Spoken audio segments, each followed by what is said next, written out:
Today we continue advancing with watercolor in our conversation about what tonal values are and how to use them in our painting.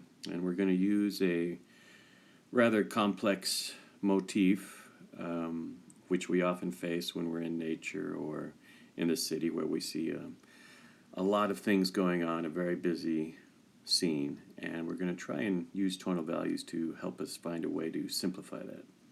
What I mean by tonal values are lights and darks, and what you see here is what we call a value scale, maybe 10 iterations going from white to black.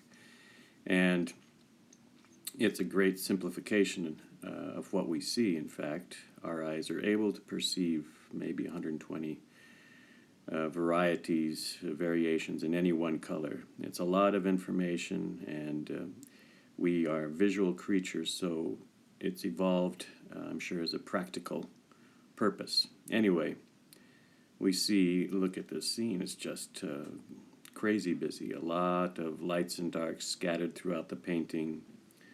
The eye moves left to right, up and down, without really coming to rest, save perhaps on some of the signage, because we're curious how much these things cost. And there's a little brightness there too. Anyway, my point in this is it's difficult to get a start on this, even if we think about it or look at it through our viewfinder as a black and white image. You'll see that it still remains a very busy scene and hard to find something in this. Anyway, one of the things that I do is I look at the scene and I identify what attracts me, and I think about composing with this. And the front attracts me very much. I feel like I'm inside the cheese vendor stall, and I'd like to add some characters and diminish the background. So I made a little value sketch using this motif, but adding several figures close by.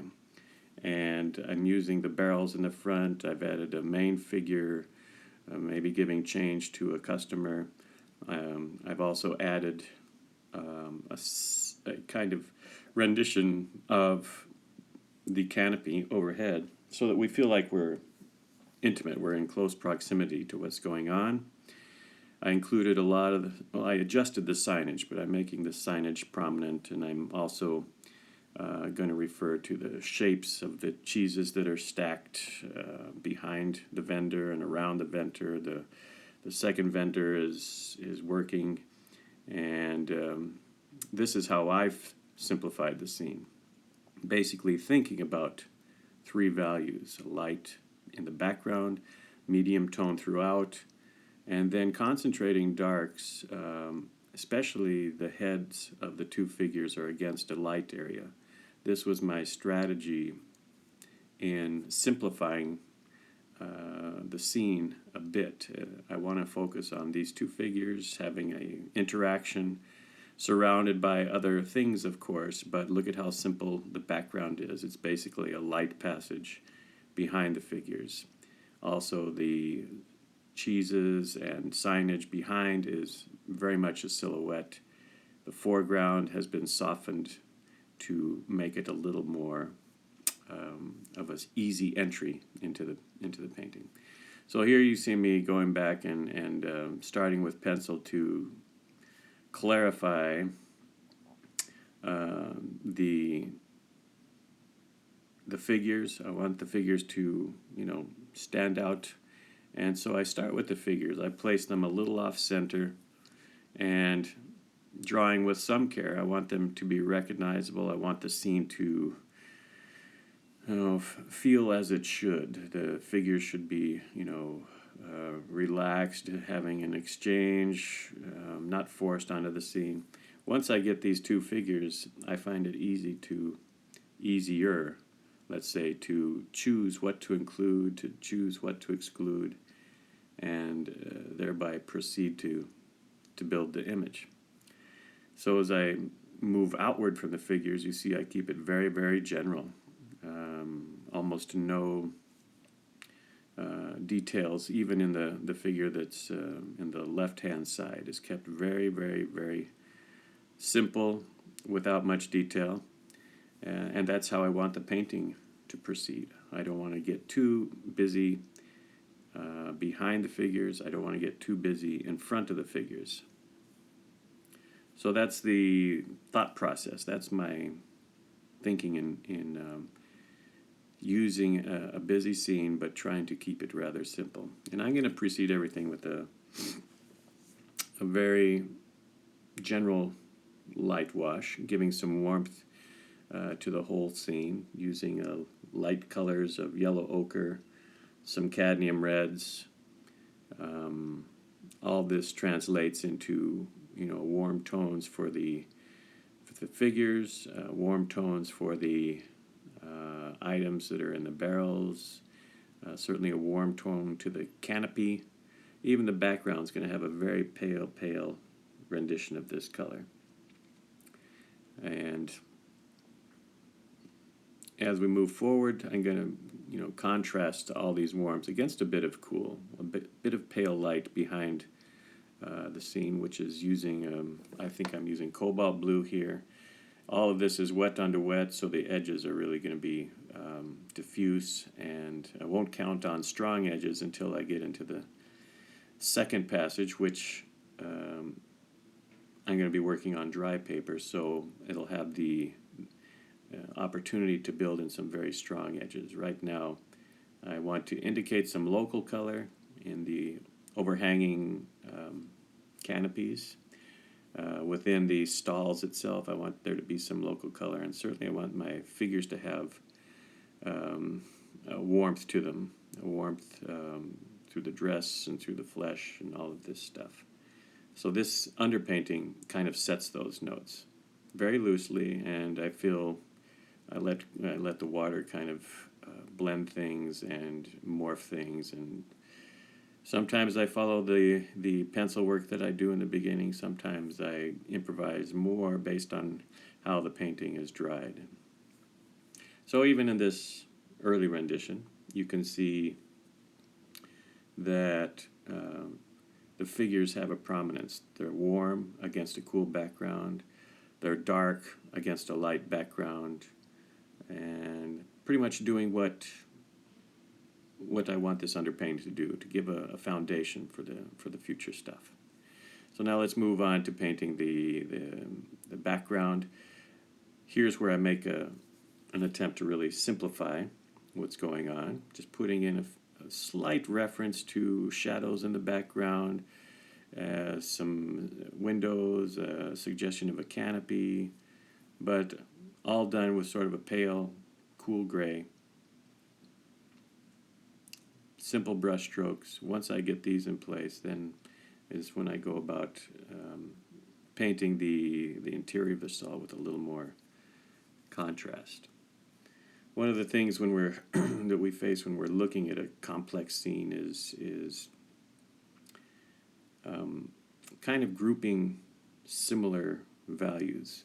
In fact, the tonal value that you saw early on, and a lot of the tonal work that I do, my working thoughts are three values, a mid value, lights and darks.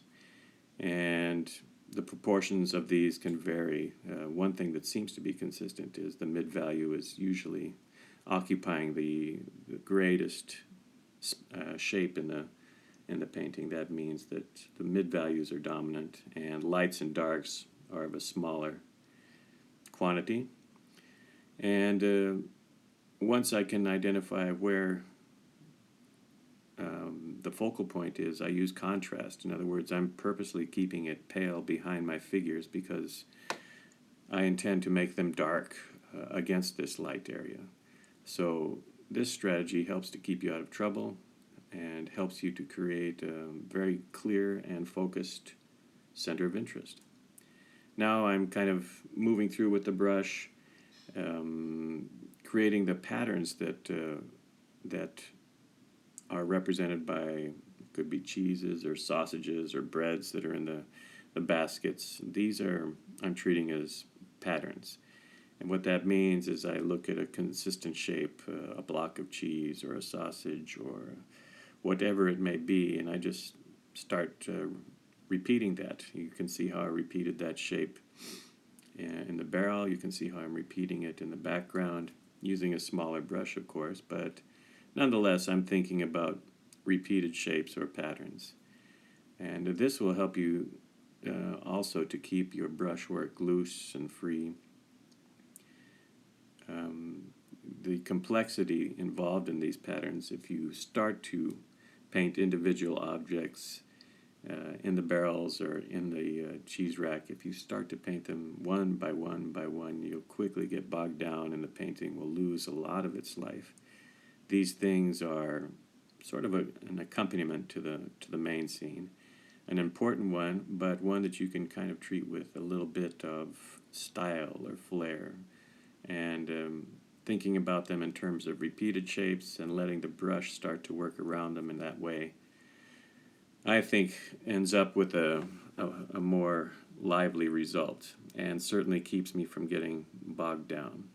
Once I get to the figures, though, I'm a little more careful. I want their posture to look natural. I want their character to be revealed. If they're doing something with their hands, I'd like to show that. If they're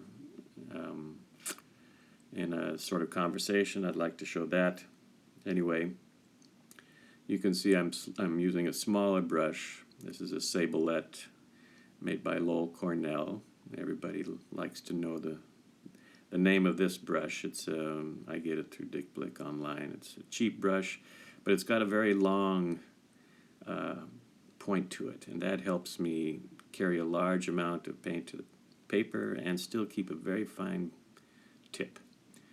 Now I'm switching now to a little bigger brush, or a bigger variation of the same brush, so that I can block in this background, and that's exactly what I'm doing. I'm trying to block it in purposely with some speed so that I can see it quickly, so that I can stay out of the temptation to fuss with the details.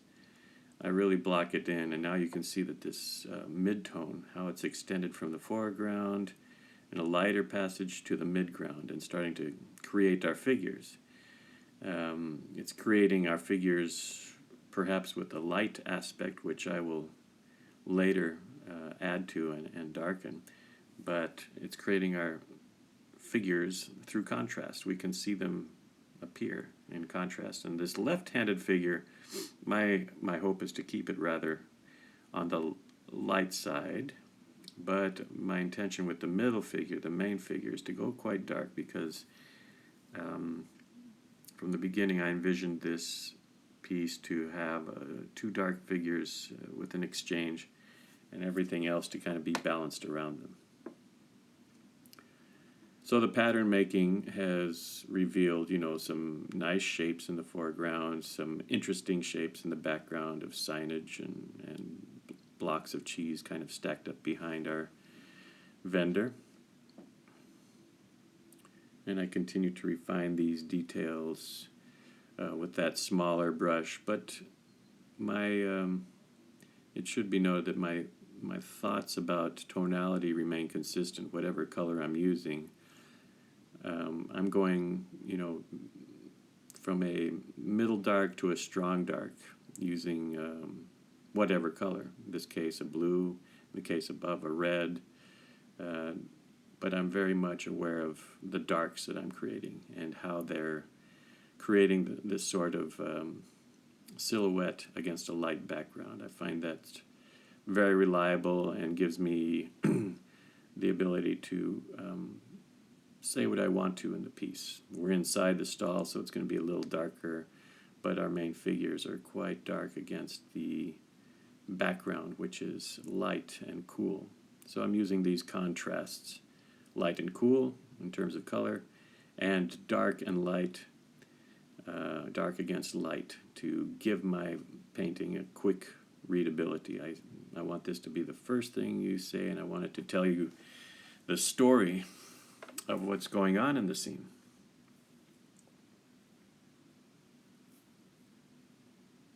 And now this vendor is really standing out. I've introduced some very strong mixtures of ultramarine blue and burnt sienna with a bit of cad red added. And the underpainting is coming through as well. You can see a bit of glow in the lower part of the stall, and I want to preserve that throughout the painting to make it feel warm and illuminated, with even though we're kind of resting in the shadows. These figures, you probably guessed, are out of my head. They're not in any picture. They are figures that kind of give the sort of balance and gesture and interaction that I want. I want it to be primarily focused on the main figure standing and giving a change or giving a sample to the secondary figure, which is to his right. The accompanying figures are important too. The fellow in the lower left, which stands out quite a bit now, is slicing bread, and with an application, he's going to diminish a little bit. He's going to recede into the shadows a little bit, and but still be part of the scene. And the daughter of the customer is to the right, kind of looking up and directing our attention to what's going on in the transaction. The figures in the background, if you remember the photograph, there were lots of them, have been quickly dispensed with. I've kept the area of 3 standing figures behind our customer light silhouettes against a dark background.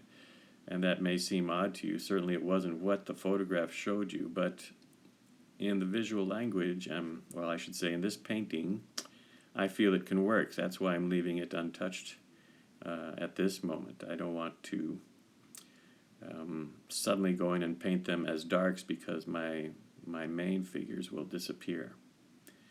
So I'm going to keep them as light, as sort of a background image, the profile of a few heads and bodies together walking in the sunlight